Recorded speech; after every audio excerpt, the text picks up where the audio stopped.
যে সমস্ত ভক্তের লক্ষ্যগুলো একই জায়গায় থাকে, কৃষ্ণ মাতৃকায় ভক্তি, এটাই হলো প্রেম ভক্তি। আর অন্যটাতে ভক্তিটা হলো শূন্য ভক্তি। আর অন্য কিছুতে, অন্য যাতেই হোক, অন্য কিছুতেই ভক্তি, ওটা হলো শূন্য ভক্তি, সেখানে শূন্য। আর কৃষ্ণ মাতৃকাই ভক্তি, একমাত্র কৃষ্ণটাই ভক্তি, এটাই হলো প্রেম ভক্তি। এই জন্যই প্রেম বিনা নিজ বুদ্ধি সবই মায়া জাল, লাভ কিছু হইবে নাইতে ঘটিবে জঞ্জাল। একমাত্র প্রেম ভক্তি ছাড়া, তাই বললেন যারা ভক্তিতে অটুট হয়ে একমাত্র কৃষ্ণ চরণে লক্ষ্য, অর্থাৎ ভগবান চরণে লক্ষ্য, বলে সেই প্রদীপগুলোই তো আমি উঠাচ্ছি। তাই গোপাল কি করছেন, যে প্রদীপগুলো তার চরণে চলে গিয়েছে, তার দিকে লক্ষ্য করে চলে যাচ্ছে, সেই প্রদীপগুলো গোপাল সব উঠিয়ে নিচ্ছে। রাধে রাধে। তা দেখুন, এই জন্যে প্রচার ছাড়া তো এখানে মহাপ্রভু বারবার বলতে বলতে এখন কি করলেন, পরের দিন আমি ওইখান থেকে পাঠ করে আমি আমার কেশবপুরে ছিলাম, তা ওখানে ওই পাশেই ছিলাম, ওই রাত্রে ফিরতে পারিনি। তাই নিয়ম আসলো কি, যে দুইজন মা বলছে কি, যে ওই যে আপনি কালকে প্রচার দিলেন যে আজ সামনে 2টা দিন আছে, এই 2টা দিন আপনারা, আচ্ছা আপনি তো 28 দিন করতে পারেননি, তাই এই 2টা দিন করেন। তাই 2টা দিন করলে আপনার এই 1 মাসের ফল ফলবে, রাধা মাধবের কৃপায়। কারণ আপনি জানেননি, তাই করেননি, অজান্তে ফেল করেছেন। তাহলে জেনে যদি এই 2 দিন করেন, তাহলে আপনার ওই 28 দিনের ফল ভুলে যাবে। এই সুবাদে অন্তত 10 জন মা ওই 2 দিন, অন্তত যে 2 দিন ছিল সেই 2 দিন এই দামোদর নিয়ম সম্পর্কে পালন করেছেন নিষ্ঠার সহিত এবং প্রদীপ দান করেছে। তাহলে দেখেন, এই জন্য বারবার বলতে বলতে কিন্তু অনেক সময় তার ইচ্ছা জাগে। এই জন্য এই এই তো এইটাকে তো আর 5 মিনিটের মধ্যে যাবে।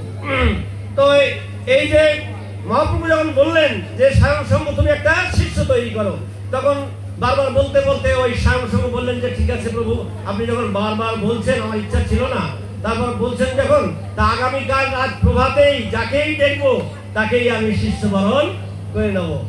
তো এখন বললেন যে মহাপ্রভু যখন বলেছেন তখন এটাকে স্বীকার করছিল না, যখন স্বীকার করলো তখন যদি একটু দোহাই দিয়ে যেত যে হ্যাঁ প্রভু আপনি যখন বলছেন তা আপনার কৃপা হলে আমি একটা শিষ্য তৈরি করার চেষ্টা করবো, এরকম না বলে সে বলল যে আপনি যখন বলছেন বারবার, তা আমি আগামীকাল রাত প্রভাতে যাকেই দর্শন করব তাকেই আমি শিষ্য তৈরি করবো। ওই যে ওখানে দেখেন কথাটা আমার যখন উচ্চ হয়ে যায়, অহং এসে যায়, তখন কিন্তু ভগবান ওইখানে আমার একটা খানিকটা লীলা করে, মজা করে। ভগবান লীলাগুলো কখন করে না, ভক্তের যখন অহংকার এসে যায় তখন ওখানে একটু ব্যাক করে। তা বললেন যে ঠিক আছে সাংসদ মনে করতে চাচ্ছিলে না, কিন্তু তুমি যখন স্বীকার করলে তখন তুমি দোহাইটা দিলে না। এই জন্য আমরা যখন যা কিছু বলি, যদি বলে আপনি কেমন আছেন, ওমা আপনারা সবাই ভালো আছেন, উত্তর দেন ভালো আছেন না, বলতে হবে রাধা দামোদরের কৃপায়, রাধা মাধবের কৃপায় ভালো আছি। কারণ কে ভালো আছে মা, রাধা দামোদর।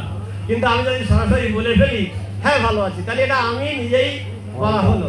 কিন্তু বলতে হবে, এটাই বলতে হবে যে রাধা দামোদর ভালো রেখেছে, রাধা মাধব ভালো রেখেছে, রাধা গোবিন্দ আমাকে ভালো রেখেছে।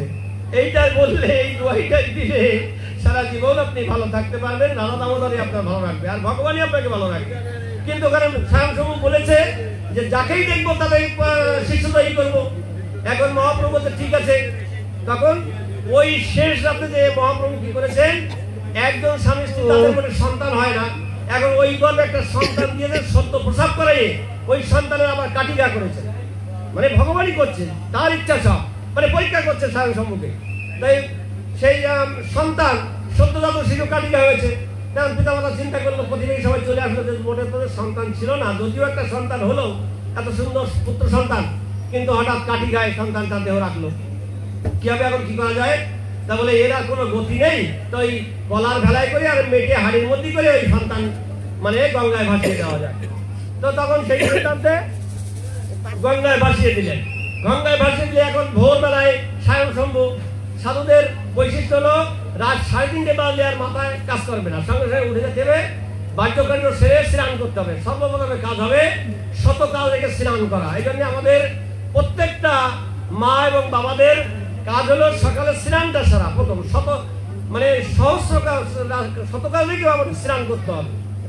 তো এখন ওই স্নান করতে গিয়েছেন, এখন গঙ্গায় স্নান করছেন, স্নান করতে গিয়ে যখন ডুব দিয়েছেন, এখন সঙ্গে সঙ্গে ওই যে পিছন দিক থেকে ওই যে মহাপ্রভুর ইচ্ছা, ওই যে কলার ভেলায় করে ভাসে আসতেছে সেই মৃত শিশু, সদ্যজাত শিশু মৃত হাড়ির মধ্যে। ওই যে বলেছে প্রভাতে যাকে দেখবো তাকেই শিশু তৈরি করবো। এখন ওই ডুব দিয়ে যখন সোজা হয়েছে, এই পিছন দিক থেকে এসে ওই কলার ভেলায় যে হাড়ি মানে ঠেকেছে থেকে তাকিয়ে দেখে যে একজন হাড়ির ভিতরে একটা মৃত শিশু। তখন উনি কেঁদে বললেন যে প্রভু, আপনি আমাকে কঠিন পরীক্ষায় ফেলেছেন। আমি বলেছিলাম, তবে আমার বলা একটু ভুল হয়ে গেছিল। আমি বলেছিলাম যে যাকেই দেখবো তাকেই শিষ্য তৈরি করবো, কিন্তু আমি যদি দোহাই দিয়ে বলতাম তাহলে মনে হয় এরকম হতো না, কিন্তু আমার বলায় ভুল হয়ে গিয়েছিল। তা যাক, তবে আমি হারবো না। আমি যদি আপনার ভক্ত হয়ে থাকি, আপনার ভজন করে থাকি, তবে হারবো না। আমি যাকেই দর্শন করেছি তাকেই শিষ্য তৈরি করবো। এই বলে উনি হাড়িটা ওই ভেলা থেকে উঠাই নিয়ে ওই সন্তানটা কোলে তুলে নিয়ে ওই সন্তানের কানে যখন মানে বীজ মন্ত্র প্রদান করে যখন মহামন্ত্র হরিনাম দিয়েছে, সঙ্গে সঙ্গে ওই শিবিত হইল এই নাই করে উঠে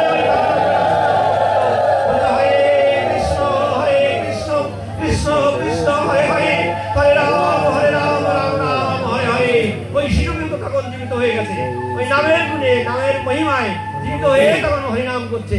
এই যখন মানে আকার বাতাসে ছড়িয়ে গেল, তখন ওই দূর দেশে যে তার পিতামাতা ভাসিয়ে দিয়েছিল, তারা শুনতে পেল। শুনতে পেয়ে তারা ছুটতে ছুটতে আসছে। না, যদিও একটা সন্তান পেয়েছিলাম, তা সেই মারা গিয়েছিল, ভাসিয়ে দিয়েছিলাম, সেই সন্তান আবার ভেসে উঠেছে, কোনো এক সাধু পেয়েছে।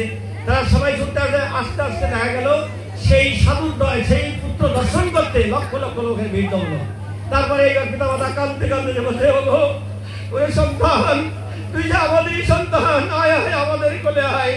আমরা তোকে পেয়ে আবার হারিয়েছিলাম, মৃত্যুবরণ করেছিলি, তাই ভাসিয়ে দিয়েছিলাম। তুই যে আমাদের সন্তান, আমি তোর মা, আয় আয় আমার কোলে আয়। তারপর ওই সন্তান কি বলেছে জানেন? না না না, তোমরা আমার কেউ পিতা নাও, তোমরা আমার কেউ মাতা নাও, তুমি আমার মা না। কারণ আমার পিতা, এই নামই হচ্ছে আমার পিতা। কারণ আমি এই নামের গুণে, তোমরা তো আমাকে মৃত বলে কলার ভেলায় ভাসিয়ে দিয়েছিলে, কিন্তু এই নাম যখন আমি কণ্ঠে পেয়েছি, কণ্ঠে প্রবেশ করেছে, সেই নামেই গুণে আমি আবার বেঁচে উঠেছি। তাহলে এই নামই আমার পিতা, নামই আমার মাতা, আর আমি চলে যাবো যখন তখনই আমার নাম।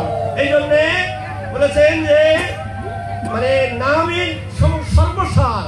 এই জন্য বললেন যে কৃষ্ণ নাম মানে বলিতে বলিতে যার নয়নে যায় নল, সেই সংগ্রহ করে সকল তীর্থের ফল।